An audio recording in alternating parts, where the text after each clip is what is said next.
دو طرح کے ہلکے پھلکے گلے ہیں، کیونکہ اس سے زیادہ گلے ان کے اس لیے نہیں ہو سکتے کہ وہ 60 ہزار کی لیڈ سے نون لیگ کے جو لوگ ہارے ہیں ان کو دوبارہ جتوایا گیا فارم 47 کے ذریعے۔ تو ان کا خیال یہ ہے کہ ایک تو لندن سے ان کو بلوایا گیا تھا اور اس کا مقصد یہ تھا کہ وہ وزیر اعظم بنیں گے، لیکن بعد میں اسٹیبلشمنٹ نے بہت کلیئرٹی کے ساتھ بتا دیا کہ شہباز شریف وزیر اعظم بنیں گے، اور نواز شریف اور مریم نواز کے خلاف اس مبینہ یا انڈائریکٹ سازش میں شہباز شریف شریک تھے۔ تو انہوں نے یعنی ملٹری اسٹیبلشمنٹ نے اور شہباز شریف نے یہ فیصلہ کیا کہ نواز شریف پرائم منسٹر نہیں بنیں گے، ان کو کنوے کیا گیا۔ یہ باقی بعد کی جو باتیں ہیں کہ میاں نواز شریف پرائم منسٹر نہیں بننا چاہتے تھے، یہ فضول باتیں ہیں۔ یہ میاں نواز شریف یا نون لیگ کے جو حامی صحافی ہیں یہ وہ کر سکتے ہیں، لیکن اصل میں سب کو پتہ ہے، جو جاننے والے ہیں، جو گراؤنڈ پہ رپورٹنگ کرتے ہیں یا جو جی ایچ کیو سے ریلیٹڈ خبریں اکٹھی کرتے ہیں، ان کو پتہ ہے کہ یہ فیصلہ ملٹری اسٹیبلشمنٹ اور شہباز شریف کا تھا۔ اور دوسرا، میاں نواز شریف کو یہ گلا ہے کہ تقرری ہم نے کی تھی، یعنی نواز شریف نے خود کی تھی، تو سسٹم کے اندر کسی بھی وقت ان کو موقع نہیں دیا گیا کہ وہ سمجھتے ہیں کہ وہ 3 مرتبہ پرائم منسٹر رہے تو ان سسٹم کے اوپر ان کی کوئی چھاپ ہو، یا سسٹم کے قائد کے طور پر وہ سامنے آئیں، یا اس سسٹم میں ایک اہم شخصیت کے طور پر سامنے آئیں۔ ان کو بالکل بیک گراؤنڈ میں دھکیل دیا گیا ایک خاموش تماشائی کی طرح۔ تو یہ وہ موقع تھا جہاں میاں نواز شریف نے اپنی اہمیت جتانی تھی اور بتانا تھا کہ اصل فیصلہ ساز جو ہوں وہ فیصلہ ساز میں ہوں، اور انہوں نے اپنی اہمیت جتانے کے لیے اس نوٹیفیکیشن میں تاخیر کی۔ اب اس کے اندر ایک اور جو اہم معاملہ ہے وہ یہ ہے کہ اسٹیبلشمنٹ نے یعنی جو کچھ 2024 کے الیکشن میں ہوا، اب دنیا کی کوئی بھی اسٹیبلشمنٹ ہو، پاکستان کی ماضی کی بے شک اسٹیبلشمنٹ ہو، جس طرح سے آؤٹ آف وے جا کر مسلم لیگ نون کو جتوایا گیا، تو اسٹیبلشمنٹ کا یہ خیال ہے کہ جتوایا تو ہم نے، ساری تنقید ہم پر ہوئی، ساری جو جمہوریت کے حوالے سے، الیکشن میں ریگنگ کے حوالے سے، عدالتوں کو مینیج کرنے کے حوالے سے، وہ ساری تنقید تو ادارے پر ہوئی، لیکن اس کا بینیفیشری شریف خاندان ہے۔ تو اس لیے اسٹیبلشمنٹ نے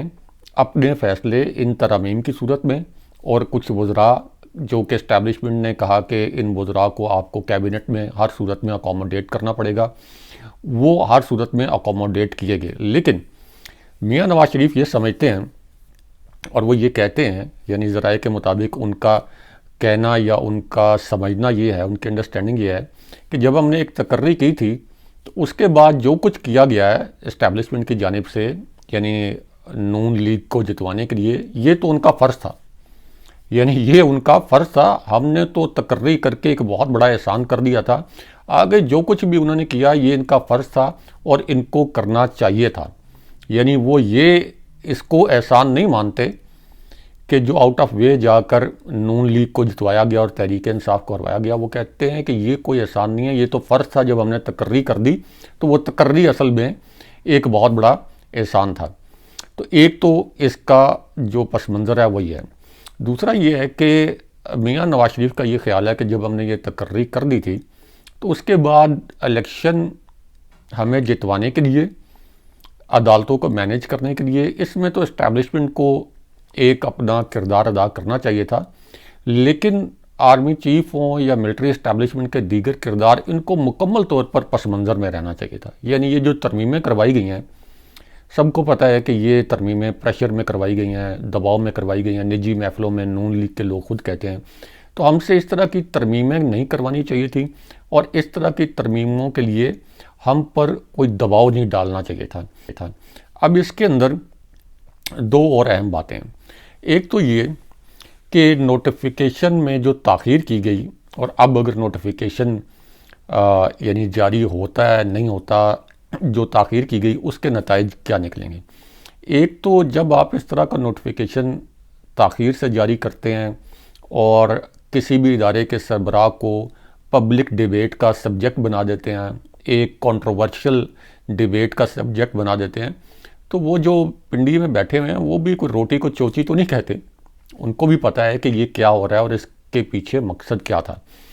تو ایک تو بات طے ہے کہ جو ایک صفحہ ملٹری اسٹیبلشمنٹ کا اور سول حکومت کا، یعنی شہباز شریف کی فارم 47 والی حکومت کا وہ جو صفحہ تھا، وہ مکمل طور پر اب گچڑ مچڑ ہو گیا۔ گچڑ مچڑ آپ سمجھتے ہیں کیا ہوتا ہے؟ یعنی ایک پیپر کو ایسے ایسے آپ مسل دیں، اس کے بعد نوٹیفیکیشن آپ جاری کریں، جا کے شہباز شریف جیسے ان کی ایک عادت ہے، بے شک چیف صاحب کے جا کے بوٹ خود بھی پالش کریں، جو مرضی کر لیں، شریف خاندان جو مرضی کر لے، بے شک اس پیپر کو، وہ جو ایک پیج جس کو سیم پیج کہتے ہیں، اس پیج کو بے شک اس طرح کر لیں، لیکن وہ جو ایک پیج کے اندر سلوٹیں آتی ہیں وہ کبھی ختم نہیں ہوتی۔ اور یہ آپ ماضی میں دیکھ لیں کہ جتنے بھی آرمی چیفز کے ساتھ سول حکومتوں کا اور ملٹری اسٹیبلشمنٹ کا اور سول حکومتوں کا ٹکراؤ ہوا ہے، اس کا نتیجہ جو ہے وہ کیا نکلا ہے۔ یہ عمران خان صاحب کی حکومت میں بھی D G I S I کی تقرری کے معاملے پر جس طرح سے وہ ایک پیج پھٹا تھا، تو اس کے نتائج جو ہیں وہ سب کے سامنے ہیں۔ تو ایک پبلک ڈیبیٹ جان بوجھ کر شریف خاندان کی جانب سے یہ شروع کروائی گئی آن پرپز۔ ان کا مقصد یہ ہوتا ہے کہ ادارے کے سربراہ یا اسٹیبلشمنٹ کے اثر و رسوخ کو کم کیا جائے، اپنی اہمیت جتائی جائے اور ان کی اہمیت کو کم کرنے کی کوشش کی جائے۔ اب اس پوری سچویشن میں دو چیزیں بہت اہم ہیں کہ نوٹیفیکیشن جس وقت ہونا تھا اس وقت یہ سب کچھ کیوں کیا گیا۔ دیکھیں، اس کے حوالے سے دو ان سائڈ خبریں ہمارے پاس موجود ہیں، لیکن اس وی لاگ کا وقت ختم ہو گیا ہے، طویل ہو گیا وی لاگ، تو اگلے وی لاگ کا انتظار کریں۔ اس حوالے سے دو اندر کی خبریں اور دو اہم شخصیات کے ناموں کے ساتھ آپ کو دو اہم خبریں بتائیں گے۔ اگلے پروگرام تک کے لیے اللہ حافظ۔